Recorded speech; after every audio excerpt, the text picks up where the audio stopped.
Old Man Ebro was trying to set Tiwa up for dragging during their recent interview when he asked about the Queen of Afrobeat. And Tiwa clocked it, finessed the situation. If not, therefore really dragged Tiwa like generator, all those old generator. But before we go into this, I want you guys to watch the video. Well, they call you the Queen of Afrobeats. Yeah. There's a lot of us that are queens. I always picked up that you never loved that framing. No. It's uncomfortable because Okay, now we've seen the video.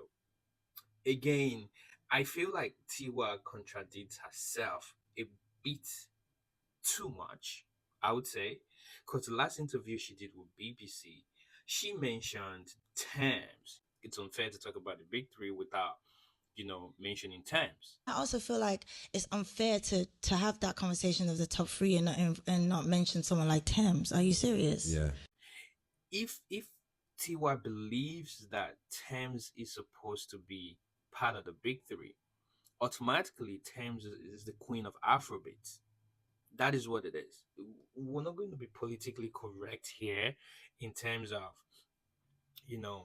just staying in the middle, staying on the fence. No, it's saying what it is. If we can agree from what Tiwa said with the last interview, Thames deserve to be part of the big three conversation. Automatically, Tiwa has relinquished, her position as the number one African bad girl.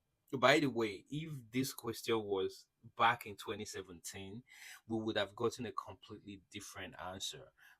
I mean, Tiwa is an OG, man. No one can take that away from her. Things that she's done for the industry, for female artists. My only point is the stance she's taking.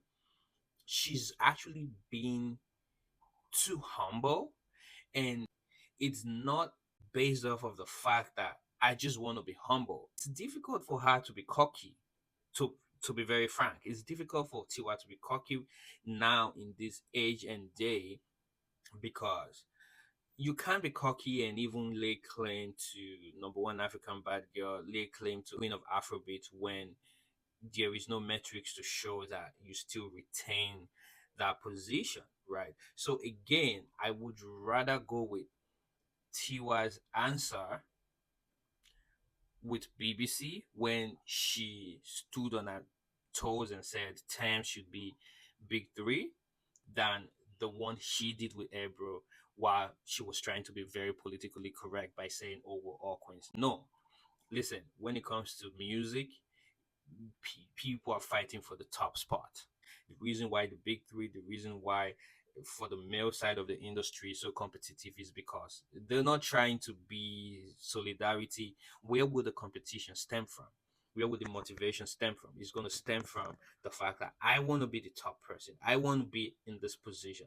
That's what the young guys right now are doing. I'm talking Omale and Rema, as well as Ashake, going for that top spot. Where Rema is even saying in his recent song that wait for your turn because he's the prince. He's even trying to be part of the big three, right? The big four. So, I mean, the conversation is dicey.